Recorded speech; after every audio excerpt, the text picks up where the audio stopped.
ഞാൻ ഒരു പാപി, ഇദ്ദേഹം പിശാച്, ഇദ്ദേഹം കത്തോലിക്ക സഭ. ഇപ്പോൾ ഞാൻ മാരകമായ പാപത്തിൽ ജീവിക്കുന്നു, ദൈവത്തെ തിരസ്കരിച്ചുകൊണ്ട് നരകത്തിൽ പോകുന്നുള്ളത് തീർച്ചയാണ്. അപ്പോൾ എന്നെ നരകത്തിൽ കൊണ്ടുപോകാൻ വേണ്ടിയിട്ട് പിശാച് എന്നെ പിടിച്ച് വലിച്ചുകൊണ്ടിരിക്കുകയാണ്. പിടിച്ച് വലിച്ചോടാ. ആ കണ്ടോ, പിശാച് പിടിച്ച് വലിക്കുകയാണ്. ഇത് നോക്കിക്കൊണ്ട് ഇവിടെ നിൽക്കണ കത്തോലിക്ക സഭ ഇപ്പം എന്ത് ചെയ്യും പറയും? ആ വലിച്ചോ. ഇവിടെ ആര് ജയിക്കും പറയും? ഇപ്പം മനസ്സിലാക്കണം, ഈ കത്തോലിക്ക സഭ എന്ന് പറഞ്ഞാൽ സകല മാർപ്പാന്മാരും കർത്താവ് ഈശോമിശിഹായും സഭയിൽ 500,000 കുർബാനയും എല്ലാം നമ്മുടെ പ്രാർത്ഥന. എന്താ നമ്മുടെ പ്രാർത്ഥന? എല്ലാവരും പ്രാർത്ഥിച്ചു, ഓയൻറ്റീച്ചോയെ ഉച്ചങ്ങളുടെ പാപങ്ങൾ ക്ഷമിക്കണമേ, നരകത്തിൽ ഞങ്ങൾ രക്ഷിക്കണം. പിശാച് വിട്ടു. നമ്മുടെ പ്രാർത്ഥന കേട്ടോ, നരകത്തിൽ ഞങ്ങൾ രക്ഷിക്കണേ, എല്ലാ ആത്മാക്കളെയും, പ്രത്യേകിച്ച് അങ്ങയുടെ കാരുണ്യം ഏറ്റവും കൂടുതൽ ആവശ്യ ആത്മാക്കളെയും സ്വർഗത്തിലേക്ക് ആനയിക്കണം. കണ്ടോ, ഇപ്പോൾ സ്വർഗം എന്നെ കെട്ടിപ്പിടിച്ചാണ്ടോ. ഇയാൾ ജയിക്കോ ഇല്ലയോ? ആര് ജയിക്കും ഇവിടെ? അപ്പോൾ ഇതാണ് നമ്മൾ മനസ്സിലാക്കേണ്ടത്. നമ്മൾ ഒരാളുടെ പ്രാർത്ഥനയല്ല.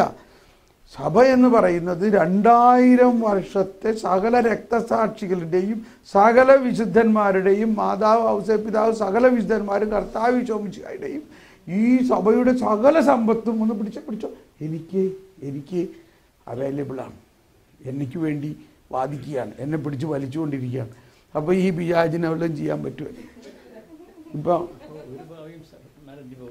ഒരു പാപിയെങ്കിലും നരകത്തിൽ പോകുകയാണെങ്കിൽ കർത്താവ് ഈശോമിശിഹ പരാജയപ്പെട്ടോ ഇല്ലയോ പറയും. ഒരു പാപി പോയാലും 10 പാപി പോയാലും. ഇപ്പോൾ ഉടനെ ചോദിക്കും, അപ്പോൾ യൂദാസ് എവിടെ പോകും? ചോദ്യങ്ങളാണ്. ഞാൻ ഉത്തരം പറയാം. യൂദാസിനെ ദൈവം തിരഞ്ഞെടുത്തത് തന്നെ എന്തിനു വേണ്ടിയിട്ടാണ്? അപ്പോൾ അവിടെ എഴുതിയിട്ടുള്ള നാശത്തിൻ്റെ പുത്രൻ മാത്രം പോവും, ഒരുവൻ മാത്രം നശിച്ചു പോകുന്നു. അപ്പോൾ ഈ നശിച്ചു പോകുന്ന എഴുതിയേക്കണവൻ നരകത്തിൽ പോകുന്നതിൻ്റെ അർത്ഥത്തിലല്ല. ഇപ്പോൾ ഉദാഹരണത്തിന് അന്ത്യ അത്താഴ വേളയിൽ അവനെ ഈശോ അടുത്ത് വിളിച്ചു, നീ ഈ താലത്തിൽ നിന്ന് ഭക്ഷിക്കൂ എന്ന് പറഞ്ഞുകൊണ്ട് അവന് ഈ താലത്തിൽ നിന്ന് അപ്പം മുക്കി കൊടുക്കുമ്പോൾ കർത്താവ് ഈശോമിശിഹ അവൻ ചെയ്യാൻ പോകുന്ന എല്ലാ കാര്യവും കാണുന്നുണ്ടോ? അവനത് ചെയ്ത് കഴിഞ്ഞിട്ട് തൂങ്ങി മരിക്കണതും കാണുന്നുണ്ടോ? ഉണ്ടോ ഇല്ലയോ?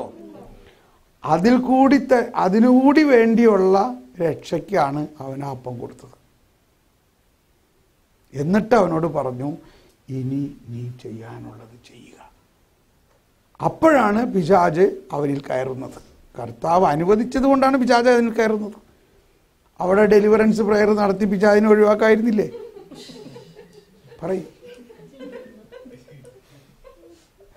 എന്തുകൊണ്ട് ഡെലിവറൻസ് നടത്തിയില്ല?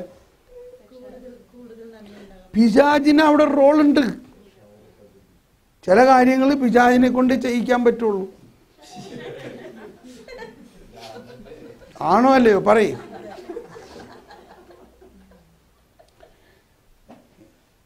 ഇത് സഭാപിതാക്കന്മാരുടെ ചില പുസ്തകത്തിൽ എഴുതിയേക്കുന്നതാണ്. അവൻ്റെ അന്ത്യശ്വാസം കർത്താവ് അവിടെ കണ്ടിട്ട് അവനോടുള്ള സ്നേഹത്തെ പ്രതിയാണ് അന്ത്യ അത്താഴത്തിൽ അവന് കൊടുത്തത്. നരകത്തിലുണ്ട് ആൾക്കാർ, പിശാചും അവൻ്റെ ദൂതന്മാരും ഒക്കെ ഉണ്ട്. ഓക്കെ, ഇപ്പോൾ നമ്മുടെ പ്രബോധനത്തിൻ്റെ അടിസ്ഥാനത്തിൽ നമ്മൾ എപ്പോഴും പറയണം, നീ നരകത്തിൽ പോകുന്നു എന്ന് പറഞ്ഞാൽ എങ്ങനെ? അല്ലെങ്കിൽ ഡോക്ടർ പറഞ്ഞില്ലേ, നീ മരുന്ന് കഴിച്ചില്ലെങ്കിൽ ചാവും. വാണിംഗ്. ആ വാണിംഗ് എന്തിനാണ്? നമ്മൾക്കൊരു വിശുദ്ധമായ ഭയം നൽകാൻ വേണ്ടിയിട്ടാണ്. വിശുദ്ധമായ ഹോളി ഫിയർ എന്ന് പറഞ്ഞാൽ അതേസമയം നമ്മൾ ദൈവത്തിൻ്റെ രക്ഷാകര പദ്ധതിയുടെ വ്യാപ്തിയിൽ മനസ്സിലാക്കേണ്ടത് എല്ലാവരും രക്ഷിക്കപ്പെടണമെന്നും എല്ലാവരും സത്യം അറിയണമെന്നുമാണ് ദൈവം ആഗ്രഹിക്കുന്നത്. ആ വിശ്വാസത്തിലാണ് നമ്മൾ ജീവിക്കേണ്ടത്. ആ വിശ്വാസമാണ് നമ്മൾ കർത്താവ് ഈശോമിശിഹായിലുള്ള പൂർണ്ണമായ വിശ്വാസം.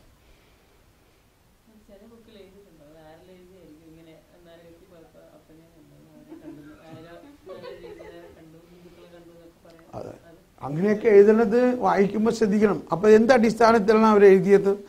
അതാണ് ഈശോ മിശിഹ പറഞ്ഞത്. മറ്റേ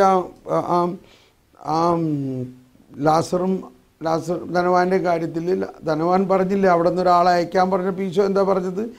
നിങ്ങൾ സ്വർഗത്തിൽ നിന്ന് പോലും ഉള്ള ഒരാൾ പോയിട്ടല്ല പറയേണ്ടത്, അവർക്ക് പ്രവാചകന്മാരും വിശുദ്ധ ലിഖിതങ്ങളുമുണ്ട്.